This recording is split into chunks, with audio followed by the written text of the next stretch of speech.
एक धोखेबाज ने पुष्पा के सामने उसका घर और उसका परिवार सब कुछ छीन लिया।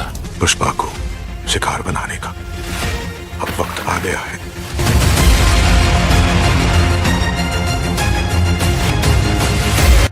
क्या पुष्पा इस बार भी अपने दुश्मनों को हराकर उठ पाएगा? जो भी मेरे परिवार और मेरी जमीन की तरफ आंख उठाएगा उसे मेरी ताकत नहीं, मेरा जुनून दिखेगा।